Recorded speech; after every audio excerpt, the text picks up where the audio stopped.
자, 오늘 이 본문의 말씀을 가지고 강도 만난 자 이웃이 되라 이런 제목으로 하나님의 말씀을 선포하겠습니다. 우리 앞뒤자 인사하겠습니다. 잘 오셨습니다. 은혜 받으시기 바랍니다. 네, 한 주간 잘 지내셨습니까? 네, 오늘도 하나님 우리 아버지와 주 예수 그리스도로부터 은혜와 평강의 복이 여러분 가운데 함께 할 수 있기를 주님의 이름으로 축복합니다. 자, 오늘 이 본문의 말씀은 선한 사마리아인의 비유인데 믿지 않는 사람들도 이 이야기를 잘 알고 있습니다. 이야기의 내용이 뭐냐면 한 사람이 여행을 하다가 강도를 만나서 거의 죽게 되었어요. 그런데 제사장과 레위인이 지나가다가 그 사람을 보았는데 두 사람은 그냥 지나쳐버립니다. 그런데 유대인들이 가장 싫어하는 사람이었던 사마리아 사람이 그 사람을 가서 도와준다는 이야기예요. 이 세 사람 중에서 누가 이 강도 만난 자의 이웃이 되겠느냐? 이게 예수님의 비유의 결론입니다. 오늘 말씀을 시작할 때 무엇으로 시작하냐면 한 율법사가 예수님을 찾아옵니다. 찾아와가지고 물어요. 선생님, 내가 무엇을 해야 영생을 얻을 수 있습니까? 그러니까 무엇을 해야 구원을 받을 수 있습니까? 이렇게 물었어요. 예수님이 뭐라고 말씀하냐면 성경에 무엇이라고 기록되어 있느냐 하니까 이 사람이 마음을 다하고 힘을 다하고 목숨을 다하고 뜻을 다하여 하나님을 사랑하고 내 이웃을 내 몸과 같이 사랑하라고 했습니다. 율법사니까 율법을 너무나 잘 알고 있는 거예요. 그 예수님이 뭐라고 말씀합니까? 가서 네가 알고 있는 대로 행하라. 그래야만 네가 살게 될 것이다. 그러니까 이 사람이 또 두 번째 질문을 던집니다. 이웃을 내 몸과 같이 사랑하라 했는데 그러면 내 이웃이 도대체 누굽니까? 이렇게 물어요. 그 율법사의 질문을 듣고 예수님이 말씀하신 것이 오늘 선한 사마리아인의 비유입니다. 오늘 선한 사마리아의 비유를 통해 가지고 첫 번째로 생각해 볼 것은 뭐냐면 이웃이 누구냐 하는 거예요. 우리의 이웃이 도대체 누구냐 하는 것입니다. 자, 오늘 말씀을 잘 이해하려면은 이 유대인과 사마리아 사람들과의 관계를 잘 이해를 해야 됩니다. 우리나라 사람들이 제일 싫어하는 사람들이 어느 나라 사람입니까? 자, 일본 사람이죠. 경상도 사람이 지금은 아니지만 옛날에 누구를 제일 싫어했습니까? 전라도 사람은 누구를 제일 싫어했어요? 예. 오해를 하지 마시기 바랍니다. 저 옛날 이야기예요. 지금은 그렇지 않습니다, 여러분. 근데 같은 나라에 살지만 경상도 사람하고 전라도 사람하고 사이가 안 좋았죠. 역사적인 이유가 있잖아요, 그죠? 유대인과 사마리아 사람도 마찬가지예요. 같은 이스라엘이라는 나라에 있지만은 사마리아 사람하고 유대인들하고는 서로 사이가 안 좋았습니다. 왜냐하면 솔로몬의 아들이 여로보암 때 이스라엘이 우리나라처럼 북이스라엘하고 남유다하고 갈라져요. 근데 북이스라엘의 수도가 뭐냐면 사마리아입니다. 그런데 이 북이스라엘이 언제 망하냐면 BC 722년에 아수르라는 나라에서 망합니다. 근데 이 아수르 나라가 어떻게 하냐면 이 나라를 완전히 없애기 위해서 혼혈 정책을 씁니다. 이방 나라 사람들을 이 사마리아로 옮겨와 가지고 피를 섞어버려요. 그러니까 유대인들 입장에서는 이 북이스라엘의 사마리아 사람들이 순수한 유대인이 아니기 때문에 멸시하고 천대합니다. 그리고 남유다도 바벨론에 망하는데 바벨론 포로에 잡혀갔다 돌아와 가지고 하나님의 성전을 지어요. 하나님 앞에 다시 예배하기 위해서. 그때 사마리아 사람들이 우리도 도와줄게 하니까 필요 없다면서, 피가 섞인 더러운 민족들은 하나님의 성전을 세울 필요가 없다면서 무시합니다. 그때부터 사마리아 사람들이 예루살렘 성전을 짓는 것을 방해를 하기 시작해요. 그래도 성전이 세워지니까 자기들이 예배할 자리가 없잖아요. 그러니까 거리심산이라는 곳에 자체적으로도 성전을 세워요. 그 유대인들이 가만히 있지 않습니다. 왜? 하나님의 성전은 예루살렘에만 있고 거리심산에 세워진 것은 하나님이 기뻐하시는 것이 아니기 때문에 우상숭배이기 때문에 그 거리심산의 성전을 유대인들이 무너뜨려요. 그 사마리아 사람 얼마나 기분 나쁘겠어요. 그러니까 딱 벼르고 있다가 테러를 합니다. 언제 테러하느냐? 6월절 날 테러를 해요.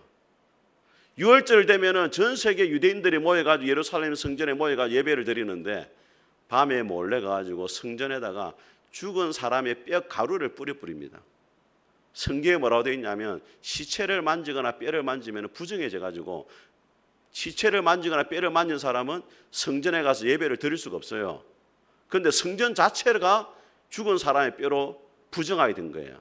그래서 그 해에는 유대인들이 6월절을 지키지를 못합니다. 그때부터 유대인들이 어떻게 하느냐? 예배 때마다 기도합니다. 하나님, 저 사마리아 사람들 하나님의 저주를 받게 하시고 구원받지 못하게 하시고 영생 얻지 못하게 해달라고 막 저주를 퍼붓는 기도를 유대인들이 하게 돼요. 그만큼 사이가 안 좋아요. 오늘 누가복음 10장 앞에 누가복음 몇 장이 있습니까? 예? 9장 있죠. 어려운 인근데 맞추네. 누가복음 9장에 어떤 사건이 있었냐면 예수님과 제자들이 사마리아로 지나가려고 합니다. 그러니까 사마리아 사람들이 들어오지 못하게 막아요. 유대인들이라고. 그러자 야고보와 요한이 어떻게 하냐면 예수님, 하늘에서 불을 내려가지고 이 사마리아 사람들 다 태워버립시다. 그렇게 이야기를 하는 거예요. 그런 상황 속에서 오늘 예수님이 예수님을 찾아온 유대인 율법사에게 오늘 선한 사마리아인의 비유를 들려줬는데 오늘 강도 만난 자가 누구냐면 유대인이에요. 근데 그 강도 만난 자를 누가 도와주었습니까? 사마리아 사람이 도와줬단 말이에요. 왜 예수님이 이 이야기를 하겠습니까? 너희들이 그렇게 싫어하는 사마리아 사람, 정확하게 말하면 사마리아 놈들입니다. 사마리아 놈이 너희 유대인을 도와주지 않았느냐? 그러니까 너희들도 사마리아 사람들을 미워하지 말고 그들을 너희들의 이웃으로 여기고 사랑해야 된다는 거예요. 유대인들은 어떤 생각을 가지고 있냐면 관계의 원을 가지고 있습니다. 자기와 자기 가족들과 유대인들까지는 이웃이에요. 근데 사마리아 사람들과 이방인들은 절대로 자기들의 이웃이 될 수 없다라고 딱 선을 그어놓고 있었어요. 근데 오늘 예수님께서 말씀하시는 게 뭐냐? 이웃 사랑에는 선을 그어서는 안 된다는 거예요. 내가 딱 그 선을 그어놓고 내가 사랑할 수 있는 사람, 사랑할 수 없는 사람 이렇게 선을 긋는 것은 사랑이 아니라는 거예요. 내가 기준을 정해놓고 내가 사랑하고 싶은 사람, 그렇지 않는 사람 이런 기준을 정해놓는 것은 진정한 하나님의 사람의 모습이 아니라는 겁니다. 여러분 사도행전 1장에 예수님이 제 아들을 떠나가면서 이렇게 말씀하셨습니다. 성령이 너에게 임하시면 너희가 권능을 받고 예루살렘과 온 유대와 사마리아와 땅끝까지 이르러 내 증인이 되어라. 복음을 전하는데 사마리아 사람들에게도 복음을 전해야 된다는 거예요. 그 말은 무슨 말이냐면 우리가 볼 때는 그 당시 제자들의 눈으로 볼 때는 유대인과 사마리아 사람들이 구분되지만 하나님의 나라는 구분이 없다는 거예요. 유대인이든지 사마리아 사람들이든지 땅끝의 모든 사람들이든지 예수님을 믿고 하나님 나라에서는 예수님 안에서 한 가족이 되어져야 된다는 거예요. 근데 우리의 문제가 무엇입니까? 입으로는 사랑을 이야기하지만 우리 역시도 선을 그어놓고 살아갑니다. 우리에게도 사랑할 수 없는 사마리아 사람이 있어요. 저 사람은 이러이러하니까 내가 사랑할 수 없고 저 사람은 이러하니까 내가 가까이 할 수 없다. 사마리아 사람을 여기고 있는 성도들이 있더라는 거예요. 그것은 하나님의 사랑의 모습이 아니라는 겁니다. 진짜 하나님의 사랑의 모습은 이웃을 사랑하되 선을 그어서는 안 된다는 거예요. 경계가 있어서는 안 된다는 것입니다. 모든 사람을 주님의 사랑으로 사랑해야지 진정한 하나님의 사람이고 예수 그리스도의 아름다운 교회 공동체가 될 수가 있다는 거예요. 여러분 예수님이 십자가를 지시기 전에 마지막으로 제 아들을 위해 기도해요. 여러분 만약에 여러분이 이제 오늘 죽습니다. 가정을 해보세요. 오늘 죽으면은 여러분의 자녀들을 위해서 뭘 기도하겠어요? 우리 아들 하나님 복 주셔가지고 일생에 로또 한 번이라도 당첨되게 해달라. 뭐 이런 기도 뭐 하겠죠. 예를 들어서. 근데 예수님은 뭘 기도했느냐? 다 한 가지 기도했어요. 아버지와 내가 하나인 것처럼 저들도 하나가 되어서 아버지 안에 있게 하사 세상 사람들이 아버지가 나를 보내신 것을 믿게 해달라 이렇게 했어요. 왜냐하면 교회가 하나 되는 모습을 보일 때 세상 사람들이 하나님 아버지를 믿게 되고 예수님을 믿게 된다는 거예요. 교회가 사랑으로 하나 되지 못하면서도 하나님은 사랑이 하나님입니다. 사람들에게 전하고 전도해봐야 아무 소용이 없다는 거예요. 저를 푸른숲교회 모든 성도들이 정말로 이웃을 사랑하고 우리 성도들을 사랑하되 경계가 있는 사랑이 아니라 주님 안에서 온전한 사랑을 할 수 있게 되기를 주님의 이름으로 축복합니다. 자, 두 번째로 그러면 사랑이 무엇이냐 하는 것입니다. 우리 30절 말씀 같이 한번 읽어보겠습니다. 30절 같이 읽겠습니다. 시작. 예수께서 대답하여 이르시되 어떤 사람이 예루살렘에서 여리고로 내려가다가 강도를 만나매 강도들이 그 옷을 벗기고 때려 거의 죽은 것을 버리고 갔더라. 자, 이 사람이 지금 어디서 어디로 가고 있습니까? 자, 그 예루살렘에서 여리고로 가고 있다. 이 말은 이 사람이 사마리아인입니까? 유대인입니까? 예. 정신을 바짝 차리세요, 여러분. 지금 예루살렘에는 누가 가는 거예요? 유대인만 가는 거예요. 그 유대인이란 말이에요. 이 유대인이 예루살렘에 아마 예배드리러 갔다가 내려가는 길에 아마 강도를 만나게 됐어요. 그 예루살렘에서 여리고로 가는 길이 몇 킬로? 27km입니다. 광야예요. 곳곳에 바위가 있어가지고 강도들이 그 바위 뒤에 숨어 있어요. 누구를 죽이려고, 돈 있는 사람 죽여가지고 돈을 빼앗아 가려고 바위 뒤에 딱 숨어 있단 말이에요. 얼마나 위험한 길인지 그 길을 그 당시 사람들이 뭐라 부르냐면 피의 길이다 이렇게 불렀어요. 피의 길. 많은 사람이 죽는다는 거예요. 혼자 가면은. 근데 이 사람이 혼자 가다가 강도를 만나서 거의 죽게 된 거예요. 자, 이 사람을 보고 두 사람이 지나갔습니다. 자, 우리 31절과 32절을 같이 읽어보겠습니다. 시작. 마침 한 제사장이 그 길로 내려가다가 그를 보고 피하여 지나가고 또 이와 같이 한 레위인도 그곳에 이르러 그를 보고 피하여. 자, 공통된 두 단어가 나오죠. 뭐였다고? 피하여. 예. 여러분, 제사장과 레위인은 어떤 사람들이냐면 하나님의 말씀을 너무 잘 알고 하나님을 누구보다도 잘 숨긴다는 사람들인데 가장 도움이 필요한 사람들을 보고서, 강도 만난 자를 보고서 사랑을 실천해야 될 순간에 외면하고 뭐였다고? 피하고 지나갔다는 거예요. 이 피한다는 단어가 능동태로 되어 있어요. 의도적으로 피했다는 거예요. 왜 피했겠습니까? 귀찮잖아요, 여러분. 다른 사람 도와주는 일이 참 귀찮은 일입니다, 여러분. 수고가 뒤따라야 돼요. 내가 피곤한 일이에요. 그러니까 그냥 피하고 지나간 거예요. 근데 오늘 사마리아 사람 어떻게 하느냐? 33절을 같이 읽어보겠습니다. 시작. 어떤 사마리아 사람은 여행하는 중 거기에 이르러 그를 보고 뭐 했다고요? 자, 이 불쌍히 여기겠다는 말이 헬라어로 보면 무슨 뜻이냐면, 한번 따라해 봅니다. 창자가 끊어질 듯한 고통을 느낀다. 자, 이 말은 무슨 이야기냐면 그 강도 만난 자를 보면서 그 사람의 아픔이 누구의 아픔처럼, 나의 아픔처럼 느껴졌단 말이에요. 그래서 제가 다른 영어 성경에 보니까 뭐라고 되어 있냐면 사마리아 사람의 마음이 그에게로 향하였다 이렇게 되어 있어요. 여러분, 예수님이 땅에 계실 때 많은 사람들을 고쳐줬잖아요. 그때마다 반드시 등장하는 단어가 있어요.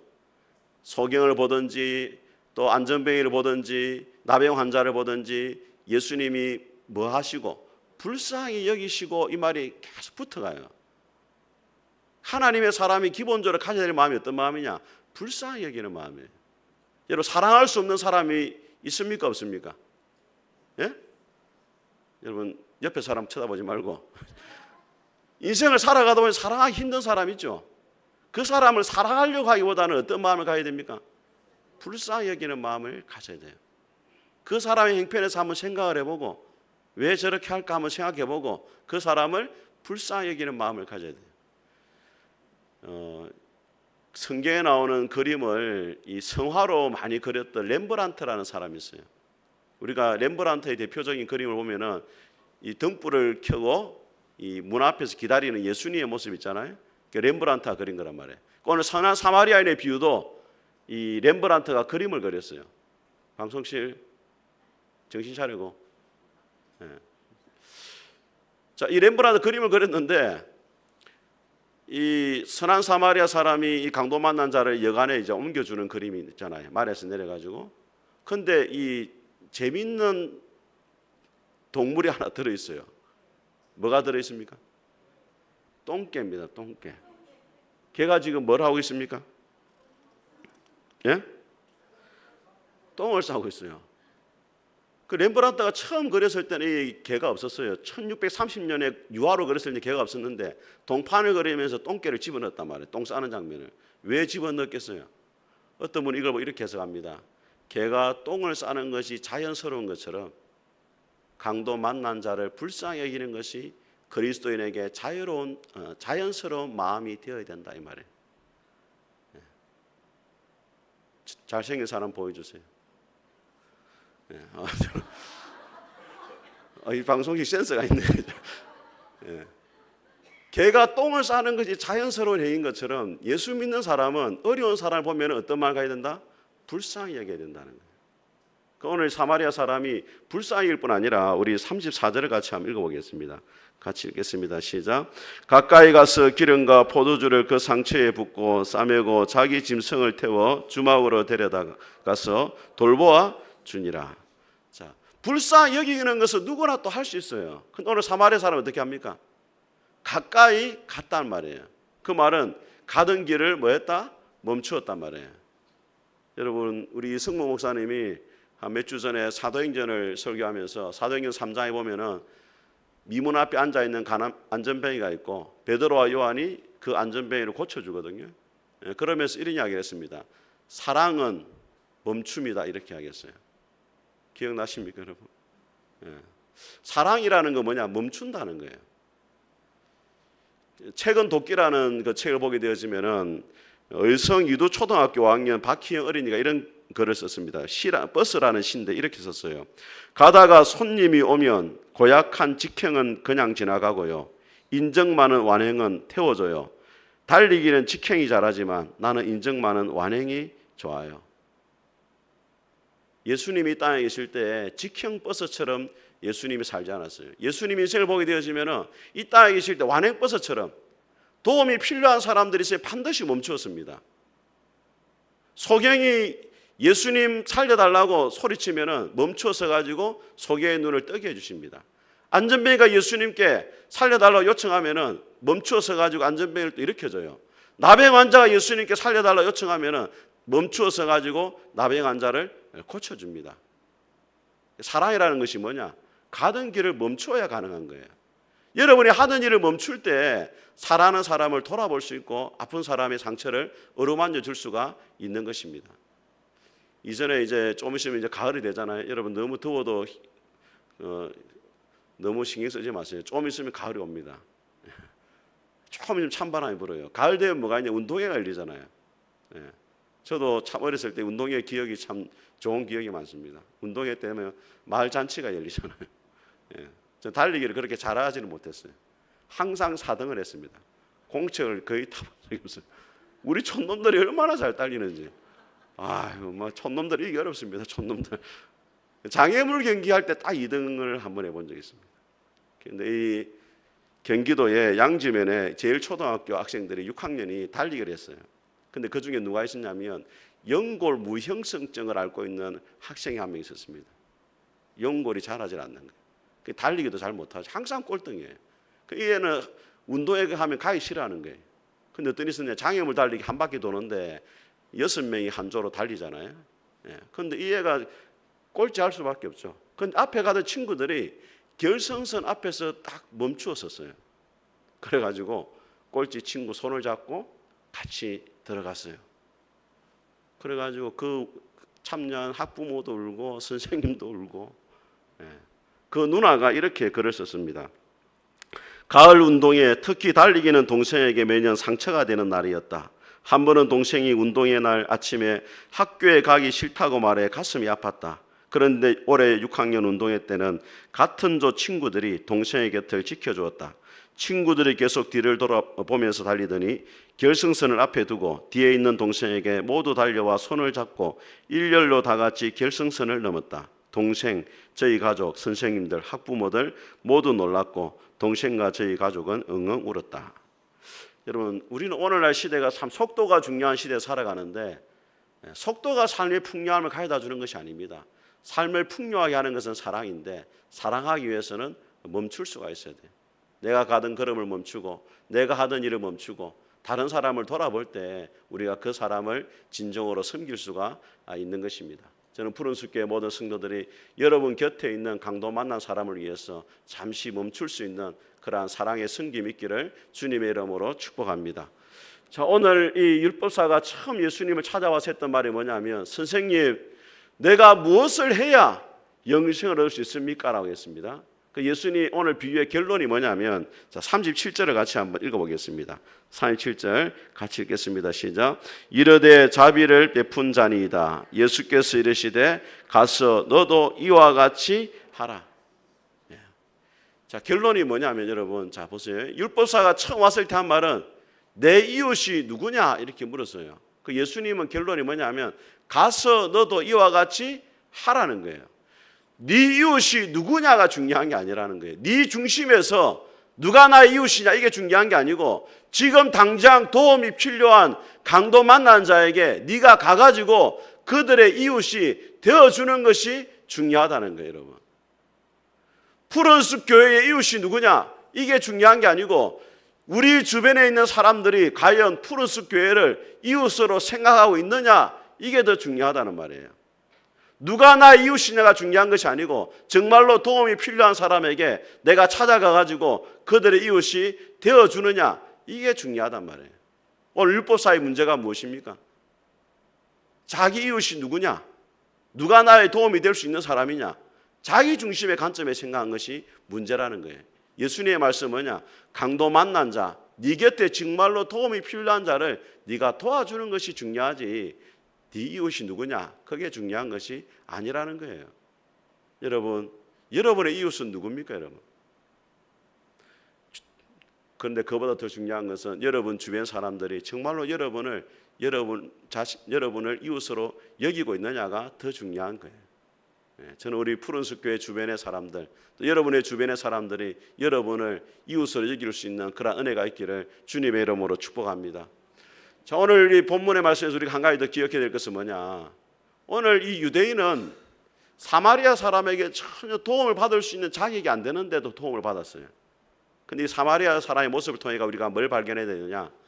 전혀 도움을 받을 수 있는 자격이 안 되는 우리를 찾아오셔가지고 도와주신 선한 이웃이 되신 예수님의 모습을 생각해 볼 수가 있어야 됩니다. 여러분, 오늘 사마리아 사람은 강도 만나 죽어가는 사람을 불쌍히 여겼지만은 우리 예수님은 영적으로 죽어가는 우리를 불쌍히 여기셨습니다. 오늘 사마리아 사람은 말에서 내려가지고 강도 만난 자에 가까이 갔지만은 우리 예수님은 하늘 보좌에서 내려오셔가지고 인간의 몸을 입으시고 우리를 가까이 찾아오셨습니다. 오늘 강도 만난 자는 사마리아 사람은 강도 만난 자에게 기름과 포도주를 부어줬지만은 우리 예수님은 십자가에서 피를 쏟으시면서 우리를 살려주셨습니다. 예수님 우리에게 선한 이웃이 되어주셨단 말이에요. 그렇다면 우리가 어떻게 해야 되겠습니까? 우리 주변에 있는 강도 만난 사람에게 우리 역시도 선한 이웃으로 다가갈 수가 있어야 되는 것입니다. 사랑하는 여러분, 여러분 주위에 강도 만난 자는 누굽니까? 예기치 않는 사고를 만난 사람일 수 있습니다. 예기치 않는 질병을 당한 사람일 수 있습니다. 때로는 마음에 상처를 안고 살아가는 사람일 수 있습니다. 그 사람들에게 내가 다가가가지고 도움을 줄 수가 있어야 된다는 것입니다. 오늘 예수님께서 말씀하십니다. 너도 가서 이와 같이 하라. 이 주님의 말씀에 순종함으로 여러분 주위에 강도 만난 자에게 여러분이 진정한 이웃이 될 수 있기를 주님의 이름으로 축복합니다. 같이 한번 찬송하겠습니다.